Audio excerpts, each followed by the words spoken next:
Hello. We are live. I was just thinking the intro music. Oh, I can't believe it. We're live. Yeah. Welcome. This is live episode of Fret Talk. It will be number 167 when you listen to it on the podcast.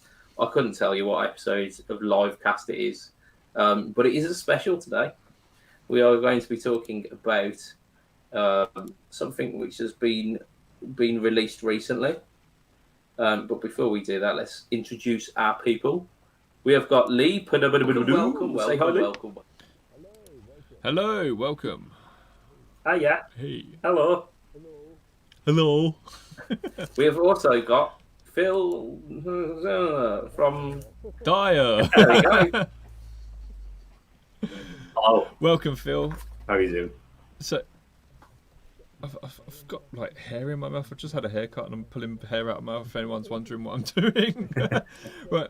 So let's give a big warm welcome to Phil. He is a member of Pedalboards of Doom, has been for ages and ages and ages, and he is an extraordinary guitar player. And with the launch of the Boss 100 core, they did their official video, which they always do, and Phil was in it. So, Phil, do you want to tell us a bit more about yourself, mate? Yeah, I know there was the CGI version of myself in the video. Yeah, it was a bit cool watching that. Yeah, I'm a session guitar player based out of Liverpool, obviously UK. Play with loads of different styles of bands, from neo soul all the way through to death metal. Still playing a death metal outfit called Oceanus. Releasing tracks. Yeah, we release a track every 2 months religiously.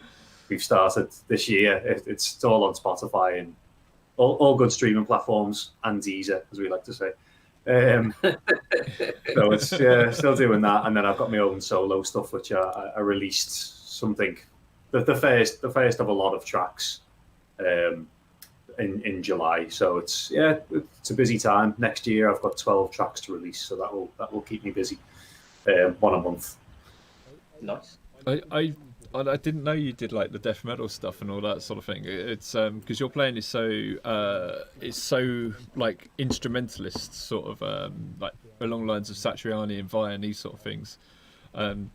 Yeah, I just didn't kind of picture you in that. Yeah, it's weird. It's like I've been in the same band for 10 years now. Same lineup, it's same guys. We've been. I don't know. It's just one of those things that I really enjoy doing, and I think it technically keeps me like quite sharp as well because it's so technically demanding that it's good to kind of, even if I don't get a chance to practice, the material itself gives me an excuse to keep me chops up, so I never feel like I'm falling behind or becoming sloppy. I mean, I can get sloppy. Don't worry. It's more than possible, but I think if it stops, the edge being taken off a lot, so I can still kind of play to a reasonable standard as long as I'm playing that material.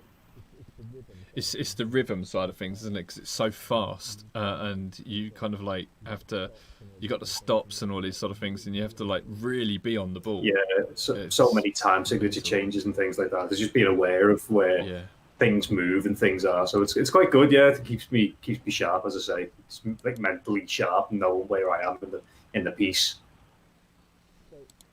So I want to say to the guys listening, like, so fast. We've obviously got a lot to talk about with the core, but there's we're going to have questions ourselves. Like Phil's going to tell us some of the questions he would have had with it and questions we've got. But I want the listeners to put your questions about it to us as well. So because Phil's got it right here, he's got it to hand. He can show you now.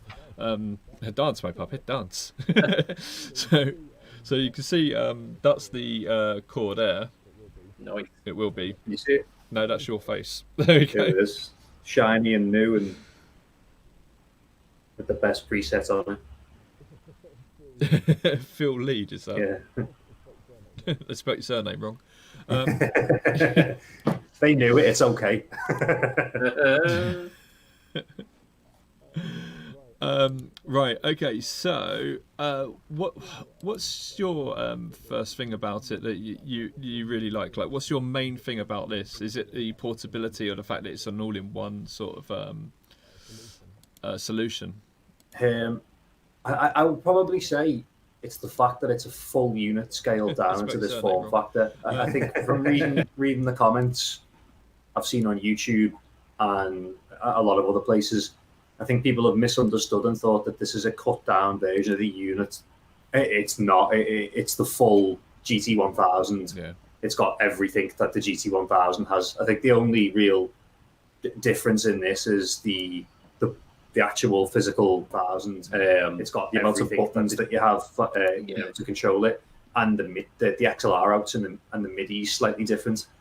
So I would say that it's definitely portability and the flexibility of it. I've had this for a while now, so I've had a chance to play around with it. So I can attest to the fact that the patch switching is so quick, and the MIDI's phenomenal on it. So it's really customizable. So I've tried it with the AS8, I've tried it with the ES5, I've tried it with a couple of different. I've got one of the not Morningstar, what do you got? White Onion. That's it. The DMF2. Plug that into it to do patch changes. It's just got so many different uses and applications. So can I pick you up on those 2 points? Yeah. Just to evolve on them a little bit more. So when you said the MIDI is different, I thought you just meant that it's TRS rather than like a full MIDI in, but you're talking about how you use the MIDI, like the capability of the MIDI. No, like the MIDI itself, the TRS MIDI rather than 5-pin.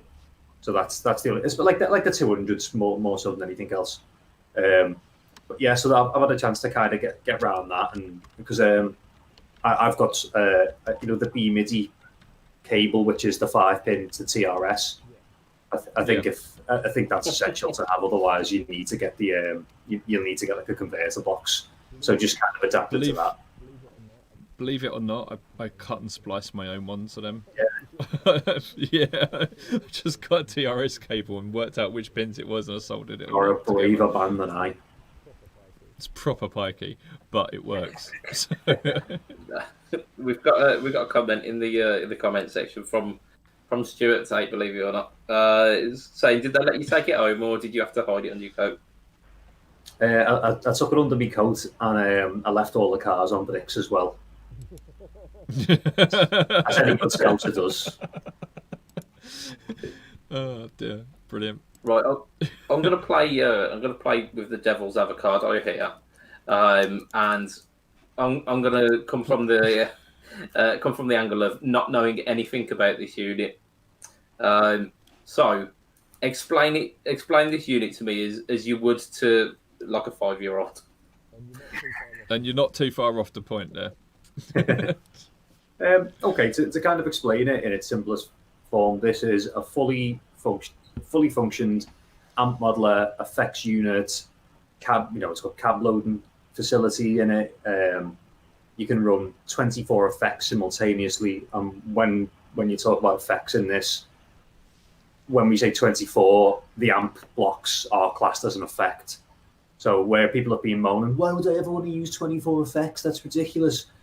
If you want to use dual amps, then obviously you're going to use 2 of those out the gate. So that's where you'd be using that. This is the full GT-1000 scaled down into a smaller form factor pedal. So the kind of idea with this is you could use it in one of 2 ways. You can use it to augment your existing rig. So if you've got an analog pedal board, be it MIDI controlled switcher or without, this can integrate. So if you have an ES8 or something perfect, or a Gig Rig G2, this can integrate. So it can be all your effects, your delays, reverbs, all your modulations as well. So it's got algorithms from all of the 3 500 series, the DD, the RV, and the MD. So it's got all of those, well, most of those, I will not say all of them. It's got most of those algorithms built in, so there's a lot you can do with it. It's also got 2 effects loops, which means that not only could you use it to go 7 cable method and channel control 2 individual amps. So whereas a lot of these kind of units have an effects loop in, which you can run an amps preamp into, this has got two, so you can run two independently and out them independently as well, which means that you could. So, like for instance, I use a Victory V130 and a Super Kraken. And sometimes it's a compromise of which preamp I'm going to use. I have to use one preamp and then use the other power amp with the other amp. This allows me to use both preamps and both power amps. And it's also got ground lift options, which means that I don't get any ground issues between the two amps, even if I'm running in 7-cable method, which is ridiculous when you consider how difficult that is if you've ever ran like a wet dry or a dual amp setup. So this is quite a big point of it. And the effect loops also mean that you can put pedals in that effects chain as well. So if you want synths, the SY1 and stuff, quite a lot really. Very cool. I want to run past you how I'm thinking about running it, because I've got one on the way. Okay. So I've got the ES8, I've got the Victory Duchess pedalboard amp, and I've got my DSL 100. Okay, so I'm running it in stereo at the moment. What I'm going to do is I'm going to put the GT core into one of my loops. I'm not going to lose one of my loops because it's got the two loops on it anyway. So I'm obviously I'm actually gaining a loop by putting it into one of the loops of the of the ES8, and I'm going to run that because it's got 2 ins, 2 outs on the core, hasn't it? Yep. So you've got stereo ins, stereo outs, plus the 2 loops. One of the outs is going to go down. Yeah, so one of the outs is going to go down back into the ES8, but one of them is going to go directly out to another cab, and I'm going to run that as my dry. So I'm going to have wet, dry, wet. Nice, very nice. Yeah, that's what I'm thinking. I don't know if it's going to work like that. You can definitely configure it like that. I just see a lot of people using this where they will take 2 amps, loop the core into the volume loop of the ES8, and then use the 2 external loops of the GT to the preamps of 2 separate amplifiers, and use it that way. So then you've got the ability to flip flop between 2 different amplifiers within a loop. And you can do that. Did you say put it into the volume? Yeah, you can put it in the volume insert then, and then you can move it anywhere into the chain, and that way you've got the 2 preamps of the real amps actually in the effects loops of the core, and then you can move them around.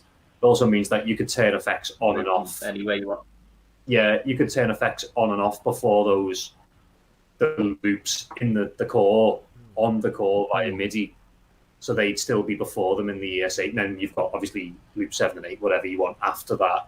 It's still in the chain, so it's quite flexible in terms of what it's got there. I think you probably there's a lot to play with on it. The external control on it as well. Obviously that's redundant if you've got MIDI into it, but just for patching up and down, the flexibility of it is ridiculous. It is whatever you want to make it. Yeah, because you can run an expression pedal into the ES8, and then from the ES8 you can send it out to multiple pedals. So you can send it out to the core as well as other pedals, and then you can just choose on your patch which pedal the expression pedal is controlling or expressing, if you like. Definitely. So that's how I'm probably going to do that. Is just have it on one of those control outs onto there. I've also got this thing from Bright Onion Pedals to turn one of my loops into 4 loops. So I'm going to have the ES13, I guess. It's mad. It might even be more than that, because if you get the 4 loops from it, so you get the 4 loops, so you've got an ES12, and then you've got 2 loops on that. So it's an ES14 by that point. Yeah, if you run it into the volume. Yeah, absolutely. Ooh. Very cool. Well, there's a few things I want to kind of loop back to. But again, hitting the comments, again with Stuart Tate, asking, can you run 24 phasers? Because you've got 24 blocks. No, because you have to have the amps, don't you? Do you have to have the amps, though? You don't do No, if you're going straight in, straight out, you could have 24 blocks of just phasers, couldn't you? No, not effectively. Let me have a look on the effects menu there. So the way it's set up, there are specific blocks for each thing. So let me just see if you can see this. So this is the effects chain, and there are predefined effects in that effects chain. So Okay, so like, say, because I'm trying to think about this in terms of like what I've got available on the HX Stomp, um, because I can then kind of visualize it. So within the HX Stomp, there's something that comes before the blocks, which gives you like a global EQ and like a noise gate. Is that a similar thing that's Yeah, there's like global EQ and that side of thing. This differs from the HX Stomp on that because obviously the advert would have been hilariously 24 metal zones, which was what everyone wanted. You know, just to let's see what 24 metal zone sounds like in stereo. But no, like the way it's signed up, the way it's set up, you have specific effects. So in this, you've got like a pre-effect, which would be a wah, or you can have a volume or some kind of pitch bend, pedal bend, and then there's a compressor block, an EQ block, and then you have effects blocks. So there's effects. I think there's up to 3 effects blocks. Sorry.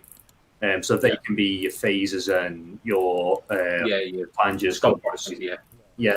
Right, I've just found a photo of the app, so I'm just going to bring it on here because I think it will give us a little bit more clarity on. Yeah, that's So that's the way it's predefined. So you can see that you've got stuff like, rather than have it like just phases, all of the ones that are classed as FX are ones that can be a chorus or potentially any kind of modulation effect. And that is the purple ones that you can see. Correct, yeah. Okay, so how many phases could we have on at one given time? 3. 4. 3? Oh yes, because this one's like an expression effect, isn't it? Yeah, it's like a wah. Okay, but there's nothing saying that you couldn't have like within loop 1 and loop 2, you could have outboard phases. Oh yeah. I mean, if you wanted to use loop 1 and loop 2, you could effectively have 5 phases. There you go. If you get the MD500 in there or the MD200, you could probably, because I think the MD500 can do 2 different phases at the same time. So potentially, if you had 2 MD500s and a GT-1000 core, you could run four phases on the MD and 3 phases on the core, and it's all the phaser you'd ever need. Is anyone kind of feeling a bit stupid when we realise what we're actually talking about? Well, running 24 phases. He's cropped back up and going as if you're answering my phaser question seriously. But that's what we're here for. We are here for like very thorough journalistic news. I will just point out that at all times, I'm in my little home studio. I have this to hand, which is the blue Antares. This is like my ultimate go-to gain, push an amp or color an amp box. So the Antares. We go on about it pretty much every month, if not like twice every month at least. Is that the Antares is absolutely just spot on. Yeah, the golden gain combos that and the red beard effects red mist. I mean, if you want high gain, there you go, them 2 together, and you don't need anything else. Indeed, I mean it's such a good drive pedal that my go-to before the Antares was the TC Mojo. Absolutely love that pedal, and now if anyone asks me for a recommendation of a drive, it's always the Antares first. Yeah. So yeah, I've got the original Antares here. Yeah. Stu's going to kill me now. Shots fired. No, the Antares is great. It's much better than that because it's obviously got the blend on it as well, and it's a modded version of that sort of thing. So yeah, it's a wicked little pedal. Really is absolutely great. The Brexit is better by far. The Brexit is really my cup of tea. It's I've been saying for years that's my favourite drive. Absolutely amazing. And tomorrow you get to hear Matt's opinion on it as well, because he what, on the Brexit. The Brexit he received his before we recorded last cast, and he's he goes on it about it extensively on tomorrow's cast. Okay, so rather than Stu's got a good point. Stu's brought up a good point here. There are other people. Hi, Andy, by the way. Yeah, he's brought up a really good point in here, which is like how many can the HX Stomp do? Now, the HX Stomp can do 6 phases at a time, but it can only do 6 of anything at a time. Yeah. And that is the big downfall of the Stomp. I was really surprised by the Stomp. Now, a lot of people are going to turn around and say, look, are you really going to need more than 6 effects at any one time anyway? Yeah, maybe not. But... it depends. It depends on what your application is. Yeah. I will say that there's like the situations. So I've played theatre shows, and I've also played like a couple of production side of things. And on those shows, particularly, you need so many sounds, and it might be that you need a rotary on a Fender Twin kind of sound with reverb and delay. So even when you're thinking about it, I'm going to need a compressor. I'm going to need the Fender Twin. I'm going to need at least a tube screamer going into that. I'm going to need rotary. I'm going to need reverb. I'm going to need delay. So there's 6 already. And then if I need to put anything else in the mix, I'm completely, I'm at a loss for it there. This has the option where I can do I can change the channel of the amp as well. So I could effectively go from using a Fender Twin to, within the same patch, not just, as a different preset. I could change to using a divider to go into using like a Marshall sound or, anything heavier for that. Those kind of situations, they're the ones really where you're going to need more than 6 presets. And, I do understand people going, why would you ever need 24 presets? But when you consider your amp as a preset, so that's one. And if you're going to run stereo, and admittedly, a lot of people do run stereo if you're in that environment, if you're running in a digital realm, a noiseless stage, and I've played productions where it is noiseless. They don't want any sound on stage, with the exception of vocals and the drums. You're gonna need to go digital. So most people just go stereo when they go digital because it makes the most sense. So they'll go stereo XLR or stereo balanced out. So you've got 2 signal chains, and it allows you to have more control over what you do as well. If you've got like a blender 2 amps, so straight away you've used 2 effects. So if you're using a HX Stomp, you've only got 4 effects left. If one of those are reverb, one of those a delay, what else are you going to use? If you need a pitch bend, if you need a tuner, you need a phase, you need a chord. It's an open-ended question, really. It's kind of what do you need it to do? Yeah. Let's face it, the HX, the big ones, they have more than 6. Yeah. It's the HX Stomp, the smaller version of it that is limited to 6. So, Line 6 can't turn around and say, no, you don't need more than 6 when they're putting more than 6 on the bigger ones. Well, that's it, yeah. So I think the thing there is with a friend of mine has a Helix. So one of the function bands that I used to play with before everything shut down, the bass player has an Atomic Amplifier 12.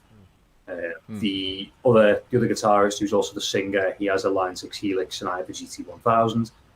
There's not a bad sound in the room between the 3 of them. They all sound great. It's just whichever device you find the most appealing to you. The Helix has obviously the user interface on it is fantastic because you can see the blocks and you can see, I want it to be, this, and it's color coded, so you can straight off the bat see. And I'll say, that's a really great feature of it, and that's great for setting it up. But 90% of the time, you're never setting stuff up on the fly. You're going to do it in the editor. Make sure it's right before you go to the gig, and then do the gig. But I know that they can have, on the bigger unit, any of the blocks can be set to be anything. So if you wanted 24 clones on it, you could have, or whatever, however many it supports. You could have that many phases. But this is, this is different. This is, I suppose, in a way, designed to be a bit more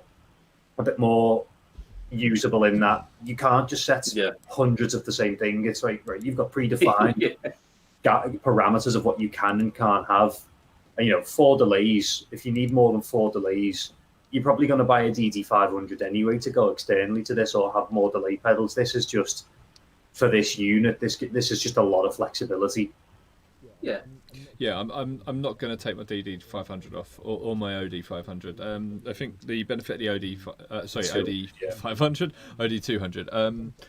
the benefit of that is it's part analog, so the drive sounds on it are going to be slightly better. I mean, you will have the fidelity in it. You know, to kind of go to the drive sounds on this. The biggest thing that I've seen, with, you know, towards comments on YouTube and even with the Andens post and a couple of other places, Sweetwater posted it, and people were saying, "Oh yeah, but it sounds like all the other Boss multi effects." And I'm like, well, not really specifically, because they've put a lot of time and effort into getting these sounds right, and the amp modeling in it. There's not a great deal of amps in it. But the ones that are in it are exceptionally well done. So there's classic amps in there, Twins, Tweeds, Marshalls, and then there's like the Boss ones, Juggernaut and X High Gain, and they're all really, really well done. And I will say I haven't played Kempers. I've got an original Axe-Fx sat behind the webcams that you can't see at the moment. And this is, arguably, in terms of fidelity and in terms of the feel, much more realistic. And I understand that the whole real amp versus a digital modeler thing, there are differences. But if you're in a situation where you can't take a real amp with you, you want the next best thing, and this is really the next best thing in them situations. So it makes a lot of sense. And I've directly compared this with an original Axe-Fx. Now, if you consider that was 2008, 2009, the original Axe-Fx came out. Yeah. And people were raving on like how real this unit sounded. And it still sounds great, but this sounds arguably better. Have you seen that meme where you've got this guy saying this original Line 6 pod is it sounds just like the real thing, and then you've got him with a Kemper 20 years later saying exactly the same thing. I think you're right though. Firstly, I think the original pods actually hold up a lot stronger than people remember. I think a lot of it was user error, but I was talking to the guys at Boss about the amp profiles, and they said when they were modelling them, they didn't just kind of model the amp as a whole. They modelled the individual parts of them, and they concentrated on how they reacted. So they didn't just say, okay, look, this is what the power amp sounds like, this is what the preamp sounds like, this is what how the cab responds, like impulse responses and these sort of things. It was like, okay, look, if I do this, and then it hits the preamp and the preamp does that, what does that in turn then do to the power amp? What does that do to these particular valves? What does it do to those particular valves?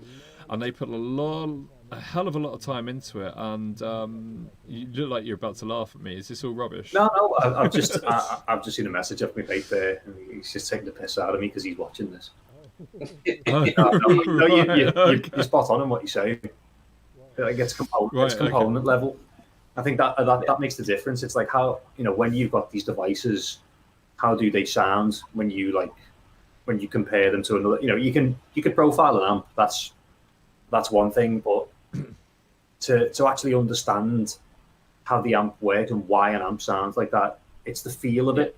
A lot of the time, the biggest kind of complaint about any of the modelers is the feel, and it's there is a latency, and I am the first to notice it. Like particularly if you're playing something like if I'm playing, I've got, I don't know if you can see behind me, but I've got my Victory.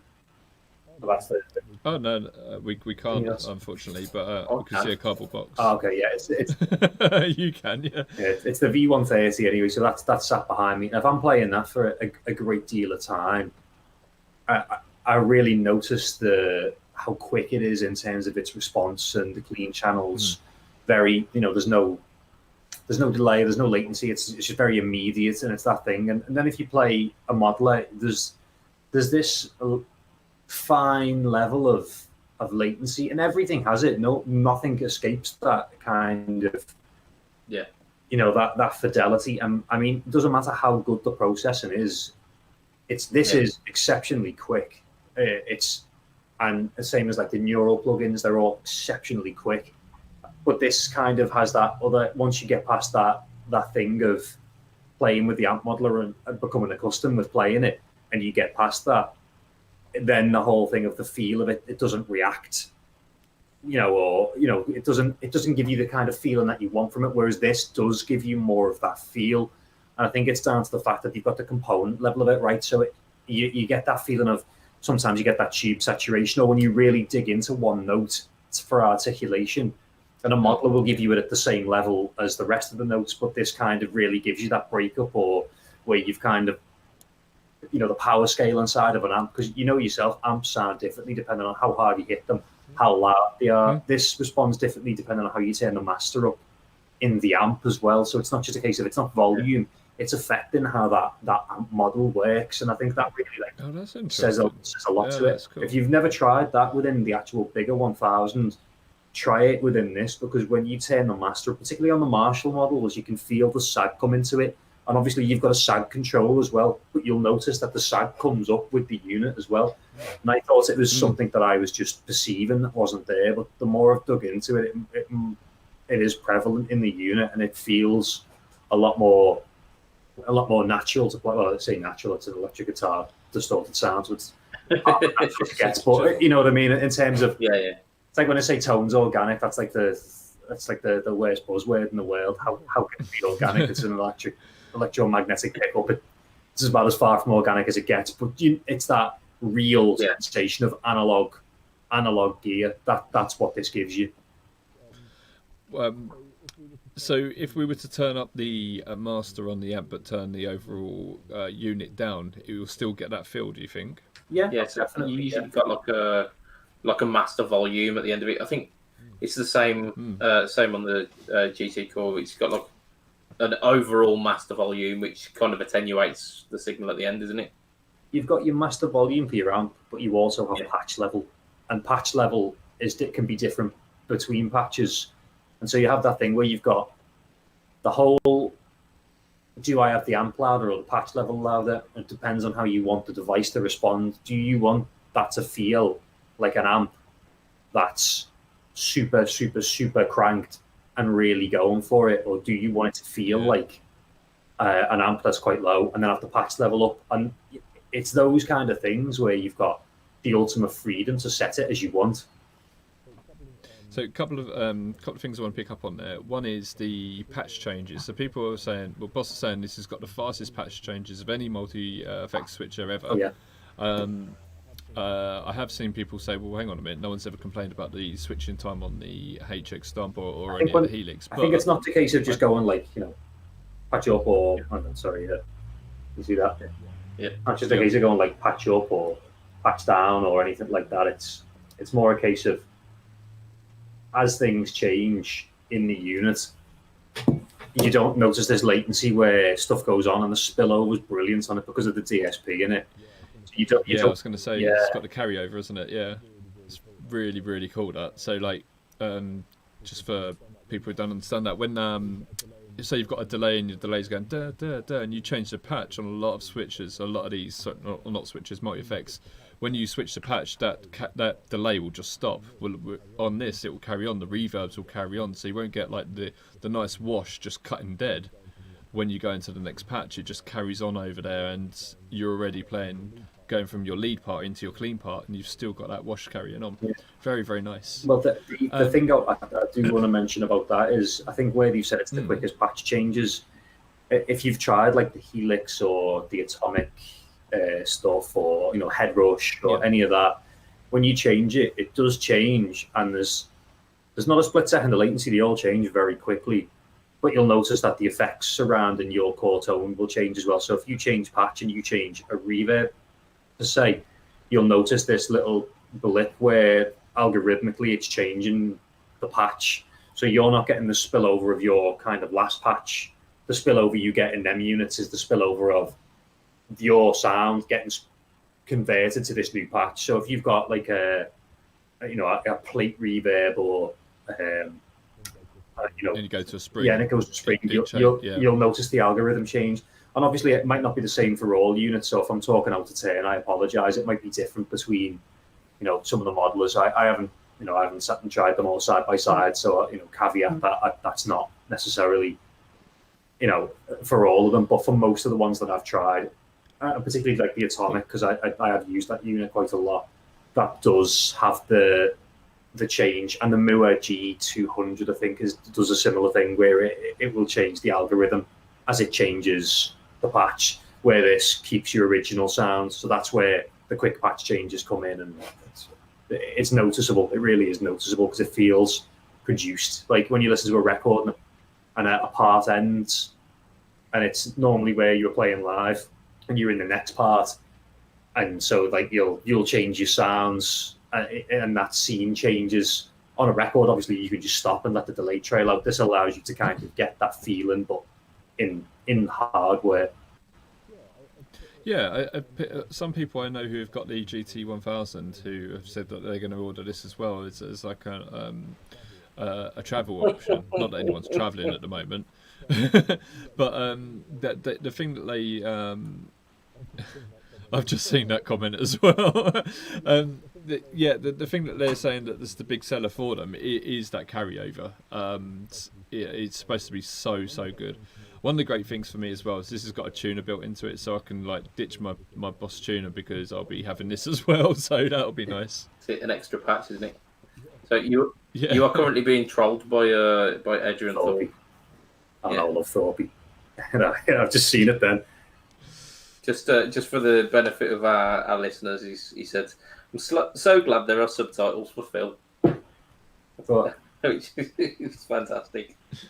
Yeah, if anyone doesn't know, like me and Thorpe are particularly good mates anyway, so it's all good. And I've got quite a lot of his pedals there, and I did demos for him at NAMM, and Thorpe is my guy. He's the king of pedals in the UK. So yeah, they're all right, aren't they? Thorpe pedals. They're not bad. Yeah, he's done all right there. Yeah, he's not done bad for himself. One of our listeners has also asked, will there be a harmonic tremolo? Will harmonic tremolo be added to the core? I didn't know it wasn't on there. I don't know if we will have any insights on this, but we might as well ask you, Phil. Do you know? Let's have a look. Effects. I wonder where it'll be. Let's have a look and see. While Phil has a look for that, we should say that we were saying that there weren't that many amp effects on there. They added a load a couple of months ago, or about a month ago, something along those lines, to the core. So it's not to say that they won't add more. The unit has 140 different amps and effects. When you compare that to something like the HX Stomp, that has 300, but a lot of them are going to be the old effects come in, so they copied the stuff from like the DL4 and stuff. Yeah, so a lot of them are going to be the same, but not as good as the ones that are originally. There's not a harmonic tremolo on that, but there is a tremolo. So I'm fairly certain that with the tremolo, and I imagine that you can probably come up with a combination of it, because harmonic tremolo is a pitch thing, isn't it? It moves the pitch. So if you had like a pitch block, got two going at the same time. Yeah, if you set up a pitch block and a tremolo at the same time, you'd probably be able to get that. If you timed it correctly, you'd probably be able to do something. It says like MacGyver. I bet there's a setting. I bet there's a setting in the tremolo to turn it into a harmonic tremolo. It wouldn't surprise me if there's something in there to do that. Yeah. So that's to John Lorenz. I wish I wouldn't start trying to say people's surnames. I'm crap at it. I really am. Right. Okay. So what else have we got? We've got. Okay. One of the big things for me is you were saying that. Yeah. When you're on the fly, you don't really want to be changing your patches around and these sort of things. Well, the GT core has kind of like answered that a little bit, because it gives you the 5 different customizable knobs on the front. Yeah. So if you do want to get down and just like change, like you would on a normal stomp box, you can, and you can do that on the fly, because every room's different. We all know that, so on and so forth. Yeah. And you might go down and just turn your SD1 gain up a little bit. Well, you can do that. You can program it, and you can like preempt what the bits are that you're going to want to change. And those 5 different knobs on there, you can go down and change it. Do you want to add anything to that? Yeah, I mean, it really depends on what you want to do. So if I go back into it, so just keep myself honest while I've got the unit in front of me, because I actually don't want to talk out of turn and say that it can do something that it can't. There's a lot of stuff that you can set on the front. So in the options menu, so if I go out and go into the hardware settings, so you literally just go in menu and go into hardware settings on the front. There's an unfortunately titled menu option called knob, which is Hey. the menu option that I'm certainly named after me, the knob menu. And in there you can change it so you can have for preamp. So if you're using one of the preamps off the device, so preamp 1, for instance, so say you had that set up as like, let's just say like a Fender clean, Fender twin sound, you can change it so it's the preamp 1 gain or solo switch or solo level or preamp on or off, or you've got bass, middle, treble, sag, resonance, presence, brightness, the overall level, and then you can change it to things like any of the effects built into the unit. So you can, the first dial on it, the first knob on it could be turning the noise gate on or off, or turn the threshold on, set the release detection. You could go into the EQ and set the low mid frequency, the low mid Q, the low mid gain, whatever you want. Really, it's so customizable. There's every option that you have for every effect in a unit can be set on the front panel per patch. Yeah. So if you go, do they push? Yeah. Are they like buttons as well? Yeah. Oh yeah, you can push. So I don't know if you can see this. So this is, I've gone into a menu. I've got to go over a little bit this way. Yeah. So I've gone into a menu here, and you can. Can't work me left from me right here. No, you're perfectly fine. We can see. Yeah. So you can go in. So they're all push pull. You can go in and change every single facet of everything on it. So if you know particularly that you've got, it might be the level that you want to adjust on the fly, or it might be that you want to adjust the amount of gain that your tube screamer's got. You might want to have your delay. It might be your pre-delay that you want, your reverb pre-delay that you might want to affect depending on the room you're in. It's quite a lot depending on it. Like I say, every single option for every single pedal is available on the front panel. So for me personally, I would just use the amp sims, and I think by default it comes with gain, bass, treble, patch level, and the BPM. So the master BPM for say the delay and any of the other effects built in, so rotary or slicer. But you could change that and set that to be. So I have it set as bass, middle, and treble, like a normal amp. Really, I'm quite quite classic in that respect, that I'll want to use it as an amp. So this would kind of go with me on a pedal board, and I'll use this as my amp and my delays and my reverbs and anything like that. And I might bring a handful of pedals with me. So I might, as I said before, I might take a gunshot with me. I might have the Antaras with me. I might, depending on what application I'm going to be required to play, I'll take a lot of pedals with me and this at the same time and fit it onto a nano board and be able to get all the sounds I want and just treat this as an amp and post effects. So like reverbs and delays and anything like that. So it's that front panel is, again, whatever you want it to be. I've seen a lot of comments about it's not touchscreen and it's not color. And my kind of response to that is, why does it need to be touchscreen when it'd make the unit bigger? This is about form factor. And if you're at a gig and you need to be, messing around with your effects and stuff like that, then you're not prepared for the gig that you're playing, and you should have done this already. It's customizable, and that's why you're able to customize the dials. It's so flexible. And also, I don't see the whole thing of needing a color screen on it, because why are you looking at the screen when you're performing anyway? 90% of the time when you program this, you'll do it in the editor. And when you look down, you just want to make sure what patch you're on. But I look down, I see that I'm on Phil lead. That's all I want to look at. I want to see Phil rhythm, Phil lead as my patches. And if I'm on the wrong one, I press the button and go to the next patch. It's that simple. I don't look at it and go, oh, that's not purple. I suppose it's so people can just like get it at a glimpse and they don't have to stare at it longer. I suppose it would add to that. But then, we've dealt with pedals that don't have different color knobs for decades. Yeah, that's it. So it's... if you think about it, and have you obviously, if you've got an iPhone or any kind of smartphone, and you go out on a sunny day, you have to turn the brightness of that device all the way up, and you just can't see what's going on with it. Whereas this has got a brightness adjust on it, and because it's an LED screen, even in direct sunlight, you can on an angle you go, oh yeah, I can see what that is.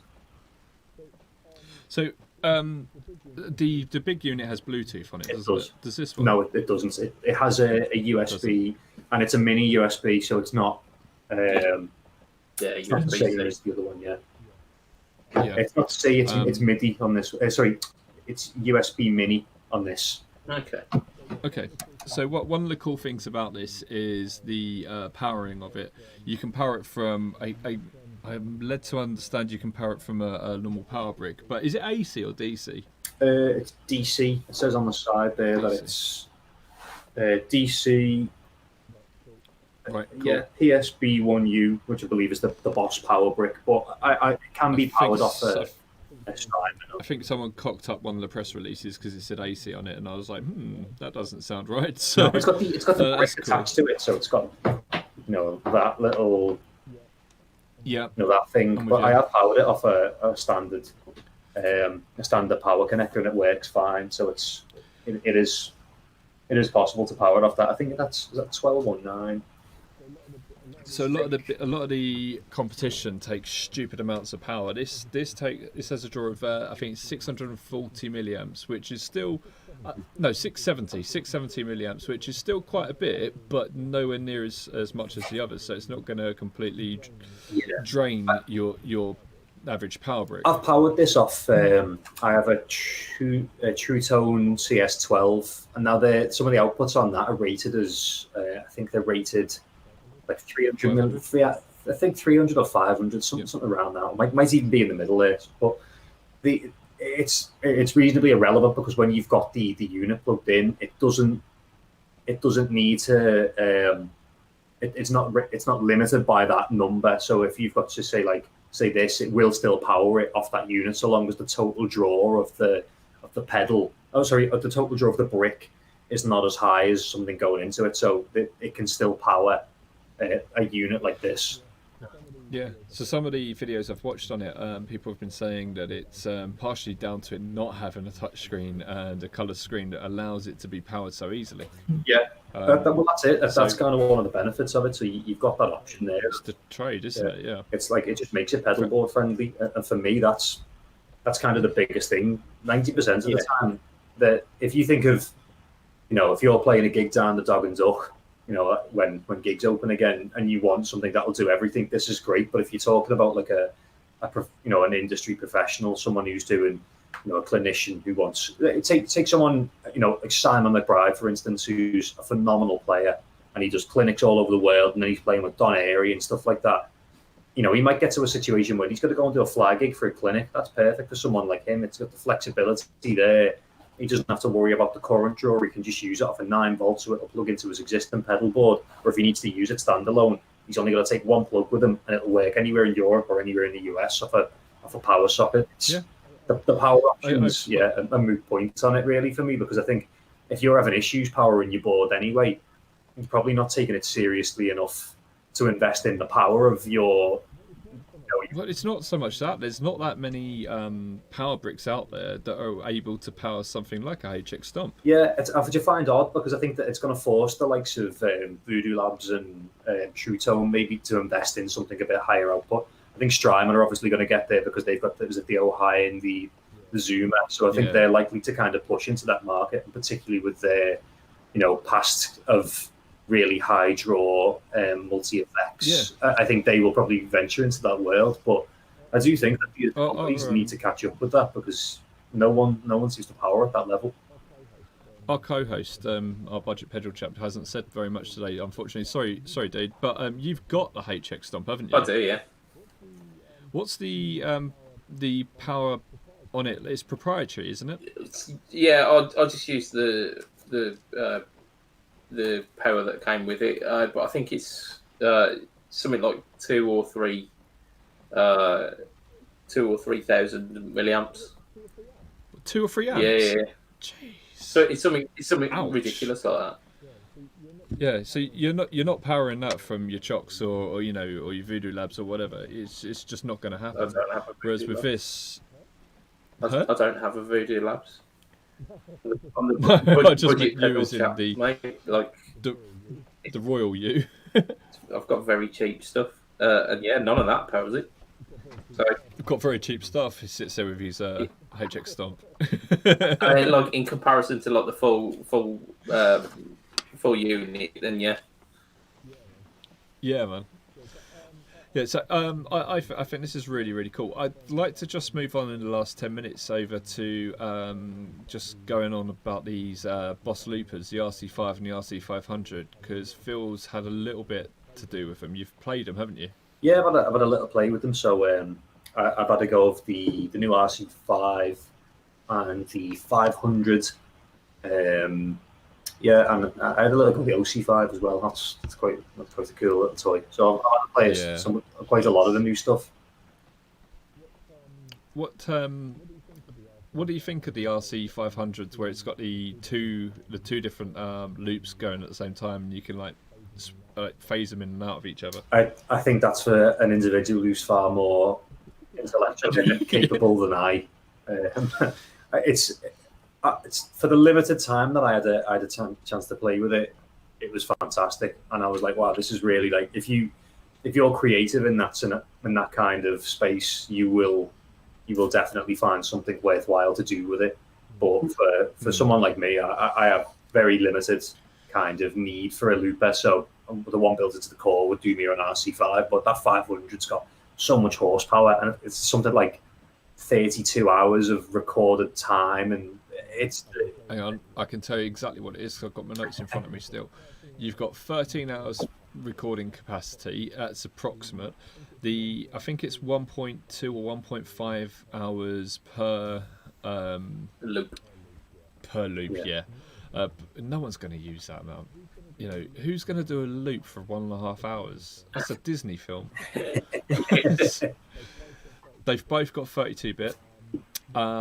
What's really exciting for me is the drums on it, because I've got the RC3, and it's a great unit, but the drums on it are shocking. They're just not good. So, the drums on this, you've got 57 different patterns. There's 2 variations of each pattern, from what I gather, and there's 7 kits that you can choose from, and I'm guessing that that's on each pattern as well. So you've got, like, I suppose you've got your jazz kit and your rock kit and all these sort of things. On the 500, you've got 16 different kits, so you've got more than double.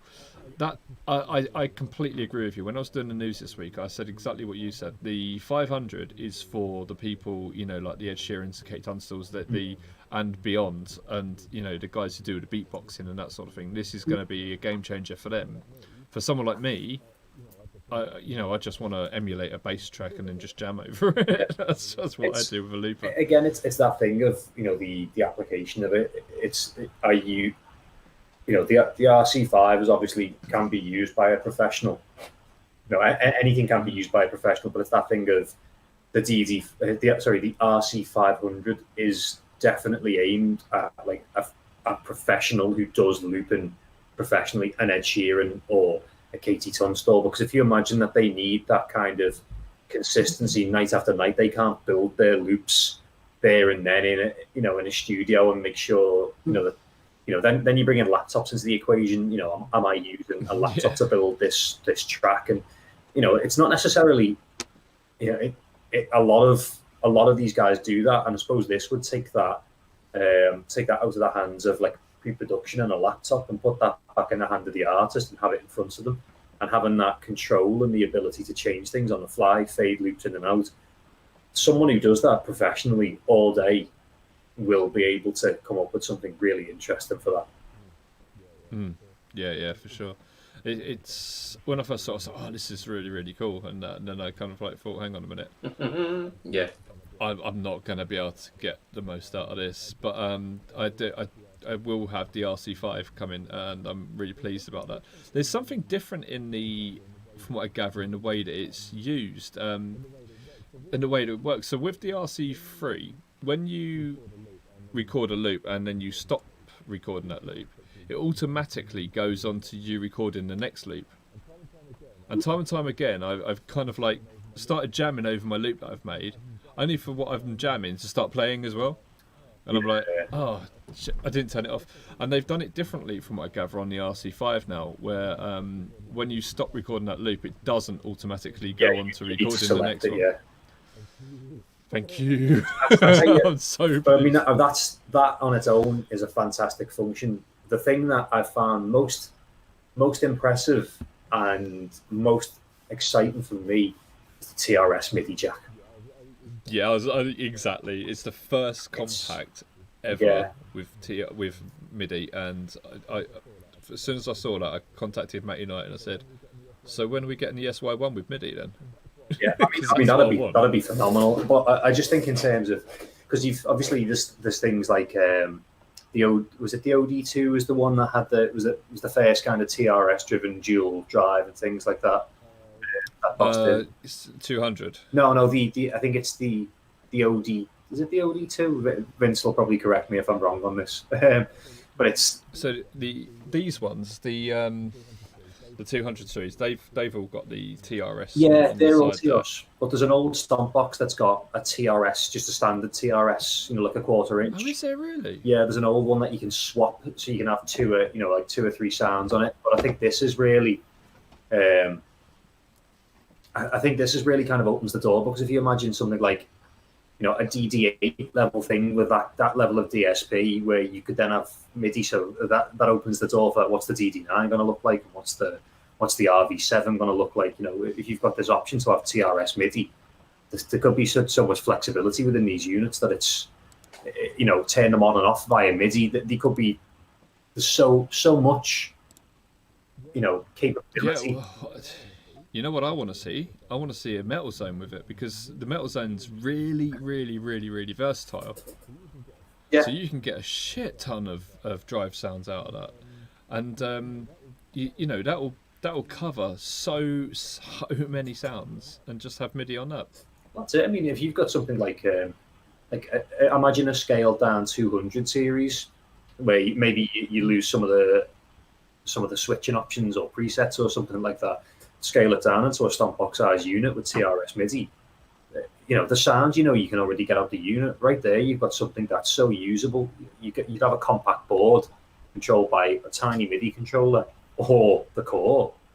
You've got you've got a full rig that's MIDI controllable. So the RC5 really opens a lot of doors. I think it's going to be interesting to see how that shapes up in future and where they go with that. Yeah. It's really going into that Chase Bliss sort of realm, isn't it? But it's wherever Boss want to take it, and if it's a one-off, it's a one-off. But I think they'd probably be missing quite a sizable trick if they didn't capitalize on something that they now know they can do. But again, that's not for me to say as an artist. That's for Boss as a company to kind of make that decision and go, yeah, we could implement, we could apply this in multiple situations. I was told by someone that they've plugged the MIDI into their ESA, and basically they've turned it into all the different buttons on the ESA controlling different features of the looper. Yeah, you could do that. Yeah. So you're getting the functionality of the the RC500 in the RC5 just because you've already got your switcher. Yeah. So you're going through there and you're controlling it. So you've got your start, you've got your stop, you've got your record, you've got your undo, and all these sort of things. And that's really cool. You can go, okay, I'm going into looper mode now, bang, and there you go. Or you can have it so that that's always what certain switches are doing on any patch, and that's so cool. Really, really cool. Very excited by that. I think there's a lot to. There's definitely a lot that can be done with that unit. I think that obviously the 500's got a lot of what's it called? It's got a lot more capability and more application for someone who's got that side to them who want to exploit that. But if you've already got the hardware to kind of use the RC5 in that manner, then I think you've really kind of you've got a really flexible unit there. If your patch is set up so that all your buttons control that, then you're flying, aren't you? The only thing you're missing then from the 500 series is the fact of running two separate loops that you can control the volume of, because you've got the two faders on the 500, haven't you, for the two separate loops. and all the extra drum kits and the effects on the drum kits as well. So you've got reverb on the RC5.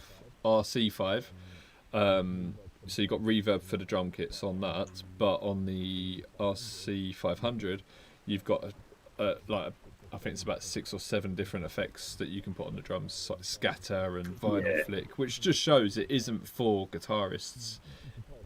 Guitarists aren't going to use that. It's obviously with any of these pedals that you have a broader application. So it might be a keyboard player, it might be a vocalist, or it might be anyone who kind of wants to experiment. I think that if you've made that decision that you want to experiment with your sound, it doesn't matter if you're playing an oboe, you know what I mean? If you want to plug it in and play with pedals, then you'll go ahead, so that's that whole thing. If you want to play away with an RC500 and an oboe, plug it in and it's all yours, son. You go for it, you know what I mean? See what you come up with. I'm fairly certain that you come up with something good. And then share it up on Pedalboards of the Dome because we really want to hear it. That'd be awesome. I want an oboe solo. Oh man. Okay, budget pedal chat. Is there anything else you want us to cover today? Because we're up at the hour. Do you want us to go over anything we might have missed? No, I reckon that's a show. That is. Okay. Should we do our Patreons? We shall do. Are you gonna do the scrolling thing? Yeah.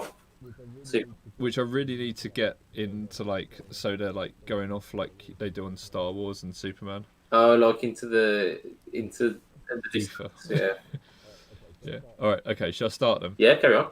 Let's see if we can keep up with it. Right. These You got are our this? Patreon backers. Let's see. There we go. We've got Adam Yeomans of Chef Tone Effects, Andrew Bimson, Doug Christ of 37 Effects, Joseph Richardson of Abstraction Band, Hugh G. Rection of My Pants, Ben Fletcher of Fletcher Pickups, and Brian Gale of the Tone Jerks podcast. Thank you, you people. You are awesome. You keep that light going. And yeah, for as little as $2 a month, you can be one of those people. So it's patreon.com/FretTalk. And Lee is now bringing in a graphic of the GT-1000 core. I'm assuming I completely forgot that I had them to bring up. I could have been handy earlier, couldn't it? Indeed. Right, so we'll do our usual plugs. But what we're going to do, Phil, is there anything that you want to plug whilst we are here? I don't want to plug. I'll before I do anything, I want to say thank you to Boss for being a fantastic company to kind of work with. I've done 2 videos for them now. I did the DD500 I did the DD8, and I've done this, and I've also done a GT-1000 video, which isn't out yet, but I'm fairly certain it'll go out at some point soon. Yeah, you've been a great company to work for. So I'm really thankful that I've kind of had a chance to do that. So if they are watching, thank you very much for putting up with my unintelligible northern dialect and love of the chord G. Yeah, it's a great chord. It's fantastic. It's a strong G is the best chord. It's like a really good album. No, it's a really shit album name, but you should do it anyway. The Love of the Chord of G. Yeah, we used to have the guy I used to play for, Zamvolo. We used to have a thing before gigs. It'd be like, play a strong G. We'd all just say to each other, we'll get to play a strong G. At some point tonight, and it just at some point, you just get a nod off someone and they just go, yeah, I've just dropped the G. Yeah, one of those things that's that play a strong G, and it just stuck, and it's quite funny like that. It's the little things that stick. But yeah, kind of going back to that, yeah. Thank you to Boss; they've been fantastic, and it's been an absolute pleasure to work with them and for them for this. Also, in terms of plugging, go check out my shit. I'm on Spotify. I am Phil Dyer Guitar on everything. My band Oceanus, spelt Ocean, is Spotify, YouTube, all that. New tunes coming all the time. And check us out if you like guitars and shouty music. Yeah. Yeah, and go and watch the video that Phil did. It's really really good. So we'll post it up later. We shared it actually. We shared it in the group earlier in the week, and we tagged you on it. But yeah, it's really really good. And you get to hear Phil play. He's a shit hot player. I wonder So, where you were going with that. He is the shit. You do not want to hear this. But get him to pack his bags and tell him to get home. No. You got chops, man. So yeah, okay. Right. Yeah, our stuff that we want to show. Facebook, Instagram, YouTube.com/Budget Pedal Chat. You find me. YouTube is the home of the No Talk All Tone series, which last week I had one of my self builds. It was Blues Breaker Mark 1 inspired, and it was amazing. And Lee, what have we had this week on the Pedal Boards of Doom YouTube channel? News and we had the Strymon, didn't we? We had the Night Sky from our wonderful hands of Mikey. Mikey, what's his surname? Go on. No, I'm not doing that. I'm not. I've already stated tonight I'm shit. So. Camiglietti. But Camiglietti. Is that how you say I it? assume so. I assume it's spelled. Because I've had to spell it a couple of times. Yeah, he's done a demo of like first impressions of the Night Sky, and behind the scenes. But you say that. You say it was first impressions. I don't think it really was. I think it was more like a tutorial because I learned so much from watching him do that. It was really really good. Yeah, I think from what I heard, there'll be definitely some more coming from that. He seems like wicked excited about the Night Sky, so I'm quite excited to hear what he's got coming next from that. And it's a pedal for creatives, that Night Sky, isn't it? It's very much like if you want to get lost in something and really like dig deep and create something interesting, then that's the pedal for you. Yeah, it's almost like that is your board, isn't it? It's like you don't really need much else. That's going to be everything. On the news this week, we covered obviously the GT-1000 core, which if you're still with us, you probably don't need to see that. We covered the Victory rename and the latest two cabs from Two Notes, the new Victory cabs. We covered the new... Yeah, they're good, aren't they? I'm going to be on to the guys about getting the Duchess one because I want to tally it up with my my Duchess. The 7 new JHS pedals, so the 3 series, BMW. We've got the Boss Loopers, and we had the EXH mainframe. And what did we miss? We missed the bloody Chase Bliss Meris pedal. How the hell did I miss that? I really don't know. Back it on to next week's. Yeah, gonna do that. So that's... We've done a load of stuff with Tonepedia as well, but there's some more jam pedals come out with Tonepedia. You can pretty much go and try most of the jam range now, which is really really cool. Do you like a good jam? Do like a good jam. So that's us for this week then, isn't it? So from myself, Mr. Budget Pedal Chap, from Lee Padabadabadoo, say bye Lee. Bye, Lee. I'm the other way. I'm the other side, mate. Yeah. Every fucking week. mirrored camera. And from our special guest, Phil Dyer. Hey. There we go. It will be a tatty boy. Good night for this week. Ta-ra a bit. Bye-bye all. Cheers. See you later.